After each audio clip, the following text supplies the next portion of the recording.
Good morning, Andy. How you doing? I'm great, thanks.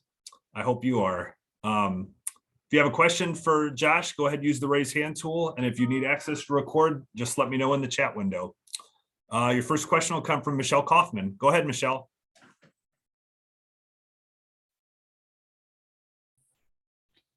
Hey, Josh, thanks for your time. I wanted to ask you a two-part question, if you don't mind. One is, having just played Miami, makes them such a difficult team to play against. And the second part of the question is, why do you think there's only one ACC team ranked this year so far? Yeah, Michelle. First of all, Miami's really good. They got great guards. I said this in Saturday in the post game, Michelle, that Jim Larrañaga's creeping up on 700 wins. He's well deserving of being the Hall of Fame. One of very few coaches take three schools of over 150 wins. He's an excellent coach. They have an excellent staff. They got great players. Their perimeter players are so good. They can score the ball. And Michelle, in college basketball, I'm really at any level of basketball, but especially in college, whether it's the ACC or you get to the NCAA tournament, if you have great guard play, you're going to have a chance to really advance. Mm-hmm. And that's what they have. And that's why they're leading the ACC.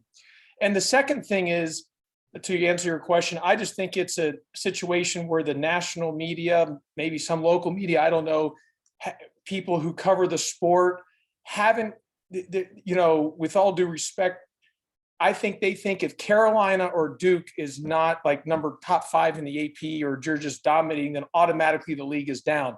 It's the exact opposite. Because Carolina and Duke have been so good for so long, it's brought teams like, you look at Virginia, I consider them a blue blood now with Tony Bennett's done. Look at Florida State.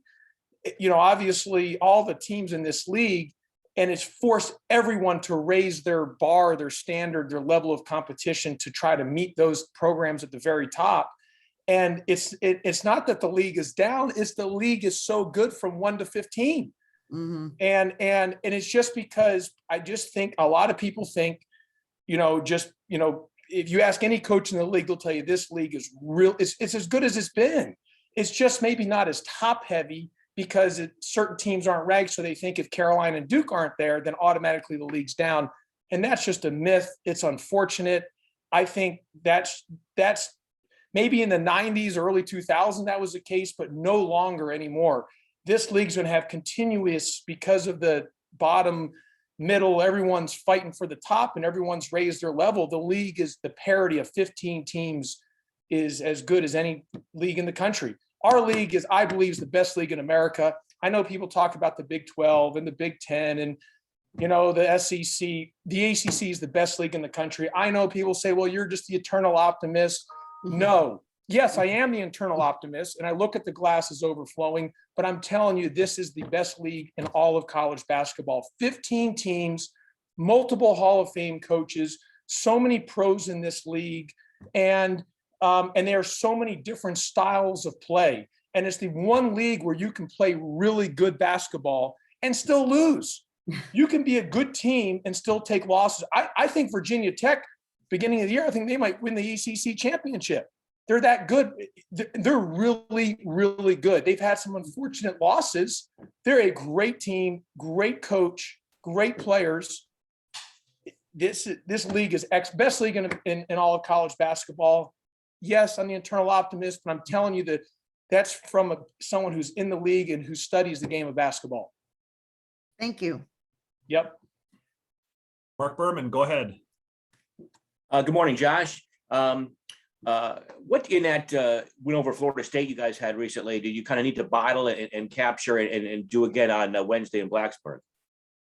Well, shooting 8 for 19 from three-point line in the first half and only having 9 turnovers in a game, if we could bottle that would help. Look, I don't want to sound elementary, but, it's like Miami. When we played Miami on Saturday, we just, how many layups we missed and free throws? You got to score in this league. You've got to score. You've got to score. We're a good defensive team. I think if you ask most people in the league, you'd say, Georgia Tech's pretty good defensively. We're one of the best, or if not the best, in forcing teams into turnovers. The issue is you can be really good defensively, but you have to score the ball. You have to score. In this league, there's so many good offensive players and talent, you have to score. And in Florida State, we scored. We had 44 the first half. We've had multiple times this year where we just, almost every game, we've gone on this long scoring drought. We went on another one in Florida State, but we were able to survive it because we built ourselves enough cushion. Miami, once again, we went on a scoring drought, which is a credit to the opponent, but you got to score in this league. It's a couple of years ago when Virginia won the national championship. Everyone's talking about how elite they were defensively, which they were. They were the best in America, but they were the best team offensively.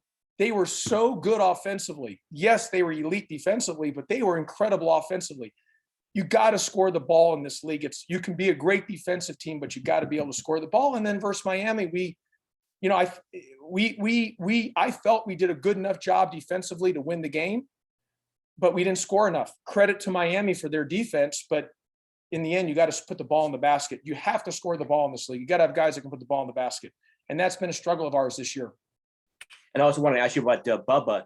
In what ways have you maybe missed him this year? And have you guys talked yet about whether he's interested in coming back for another year? Mark, we lost the ACC Defensive Player of the Year in Alvarado. Think about that. Not only was he the Defensive Player of the Year, he was really good on offense. And some people said he should have been the Player of the Year. Then we lost the Player of the Year in Moses Wright, who was a stud. So we lost both those guys. Then a really good starter for you that averaged about 8 a game and was one of your best shooters. He doesn't play this year. So, we lost a lot. And so I knew we were going to probably take a step back, losing what we lost of those two guys, but I didn't plan on losing Parham.